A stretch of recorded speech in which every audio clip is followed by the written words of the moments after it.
Evening viewers, कैसे हैं आप लोग। स्वागत है आपका शेयर बाजार ज्ञान की एक और वीडियो में। और आज की इस वीडियो में हम बात करने वाले हैं Mahindra and Mahindra financial services limited के शेयर के बारे में। 11.5% नीचे आफ्टर द रिजल्ट्स। तो इस वीडियो में हम बात करने वाले हैं रिजल्ट की बहुत शॉर्ट में, बिकॉज जो हो चुका है उसके बारे में ज़्यादा टाइम वेस्ट करके फ़ायदा नहीं है। So will just talk about the results briefly. क्या कुछ प्रॉब्लम्स है उसके बारे में बात करेंगे, एंड मोर इम्पोर्टेंटली हमारा फोकस होगा कि आगे आने वाले समय में आपको कौन से लेवल्स जो है वो देखने को मिल सकते हैं, कौन से लेवल्स इंपॉर्टेंट है Mahindra and Mahindra financial services के शेयर के बारे में।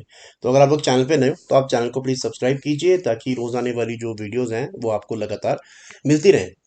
तो शुरुआत करते हैं रिजल्ट से। सबसे पहले तो सबसे बड़ा जो कट देखने को मिला है वो देखने को मिला है मार्जिन के अंदर में। 25% से घट के 11% का मार्जिन रह गया है, right. And this is the biggest cut you can see in the last 1 और 2 years.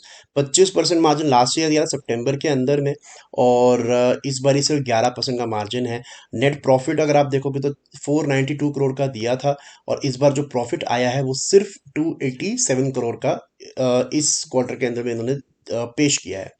This is the real problem. यहीं पे एक जो है मार्केट को डिसअपॉइंटमेंट हुई है, और एक रिएक्शन जो है मार्केट ने उसके ऊपर में दिया है। अब ये क्यों आए हैं, अगर इसको आपको बारे में पढ़ना है तो आप इंटरव्यू में पढ़ सकते हो। जो मैनेजमेंट है उन्होंने भी कुछ चीज़ें बताई हैं। इन शॉर्ट 2-3 पॉइंट्स की अगर हम बात करें तो रिकवरी इतना अच्छा नहीं कर पाए हैं, और इनका जो कॉस्ट है लोन का वो भी ऊपर गया है।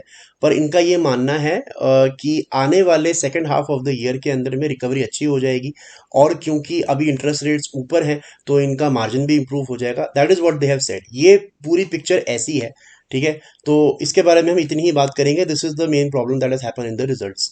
अब हम बात कर लेते हैं स्टॉक के चार्ट के बारे में कि स्टॉक का चार्ट क्या बोल रहा है। तो मैंने एम फाइनेंस पे आई थिंक लास्ट वीक की वीडियो बनाई थी, और उसके अंदर में हमने बात करी थी कि ये जो लो इसने है इसका 274 का जो लेवल है, 274-275 का लेवल है, ये बहुत क्रूशल है, और एक मेक और ब्रेक लेवल के ऊपर में मैंने फाइनेंस खड़ा हुआ है। पिछले हफ्ते तो इसने बचा लिया, 277 में क्लोजिंग भी दे दी। इस हफ्ते ये खुला ही नीचे है, ओपन 258 और 245 जाके क्लोजिंग दिया है। एक्चुअली में इसका एक लोअर सर्किट है 10% का, जब वो टूट गया तो फिर इसने आगे एक और 1-1.5% ये और गिरा है। Latter half of the day में कुछ रिकवरी आई है, बिकॉज यहाँ पे अगर हम देखेंगे तो नीचे की तरफ 237 तक गया था ये, फिर थोड़ा सा ऊपर बंद हुआ है। अब सबसे पहली बात ये है कि अब जब तक आपको मैं एक लेवल बताता हूँ इसके अंदर में, जब तक अभी ये 258 से लेकर के नीचे ऊपर की तरफ में 267, 258 से लेके 267 की जर्नी पूरी नहीं कर देता, तब तक इसमें ऊपर का कोई मोमेंटम नहीं होने वाला। आप ये बात ध्यान रखिए, जब भी कोई गैप बनता है ना, उस गैप को फिल होना जरूरी है। फिलहाल जब तक वो गैप फिल नहीं होता, ऊपर का लेवल आप छोड़ दीजिए। अब हम नीचे की बात करते हैं। पहला इसने लेवल तोड़ दिया है अराउंड द लेवल्स ऑफ 270, 274। अगला जो मेजर सपोर्ट है that is around the levels of 248। उसके नीचे ये करंटली काम कर रहा है। अभी तो तोड़ दिया है इसने, लेकिन ये वीकली चार्ट्स हम देख रहे हैं। एक कैंडल को बनने में एक हफ्ता लगता है। आज मंडे है, अभी हफ्ते की शुरुआत हुई है, अभी 3-4 दिन और बचे हैं हफ्ते के अंदर में। अगर ये हफ्ता ये 248 के नीचे बंद होता है तो आप नीचे और इसके अंदर में स्लाइड एक्सपेक्ट कर सकते हो, वरना यहाँ पे भी रुक सकता है। एक बारी के लिए जो नीजक रिएक्शन आना था वो आ चुका है। देखिए, क्वार्टरली रिजल्ट्स के अंदर में ऐसा होता है, ठीक है। It is very normal. मैं यहाँ पे महिंद्रा महिंद्रा फाइनेंस की कोई साइड नहीं ले रहा हूँ, मैं ये नहीं कह रहा हूँ, किसी को दिलासा नहीं दिला रहा हूँ। I am just telling you a point कि बड़े बड़े शेयर्स के अंदर में भी ऐसा होता है कि जब क्वार्टरली रिजल्ट्स में थोड़ा शॉक आता है तो आपको एक गिरावट देखने को मिल जाती है, राइट। इसीलिए आपको हमेशा क्वार्टरली रिजल्ट पर नजर रखनी जरूरी है, लेकिन बहुत ज्यादा उसको इंपॉर्टेंस देने की जरूरत नहीं है। आपको देखने हैं लंबे रिजल्ट्स, आपको ईयरली रिजल्ट्स देखने हैं कि ईयरली कंपनी कैसी कर रही है। ईयरली आपको सामने दिख रहा है कि कंपनी ग्रो कर रही है। आज पिछले 12 महीने के अंदर में 14,000 करोड़ का इन्होंने रेवेन्यू किया हुआ है।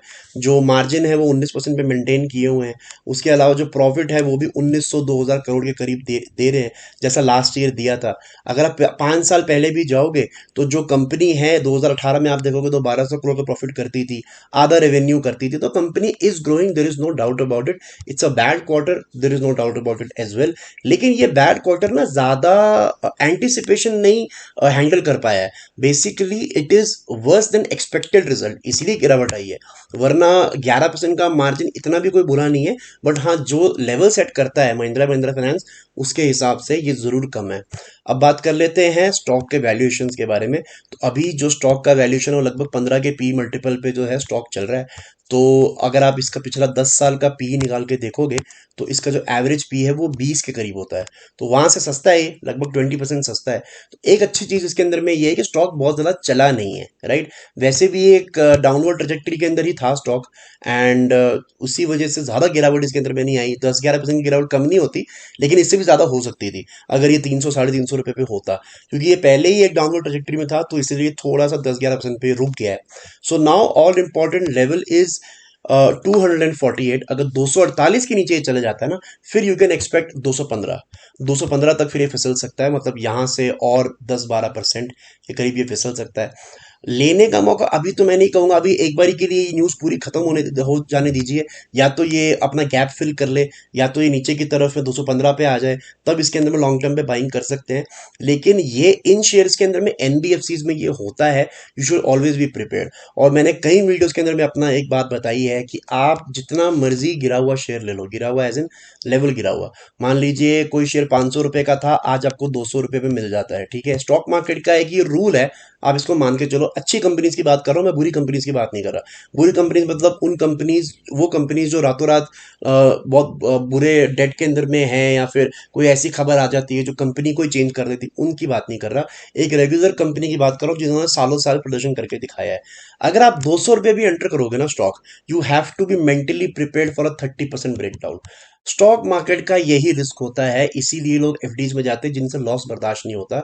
मैं आपको बता रहा हूं कि अगर आपने 200 रुपये पे शेयर खरीदा है, भले ही वो कभी 500 रुपये का था, आप तभी भी मेंटली प्रिपेयर्ड रहो कि ये 30% यहां से टूटेगा। आप 140 रुपये का लेवल देखने के लिए मेंटली प्रिपेयर्ड रहो, आपको कभी भी शॉक नहीं लगेगा मार्केट के अंदर में।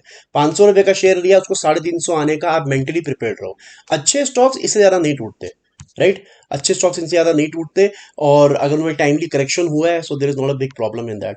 सो right now MNM finance 248, watch out till Friday.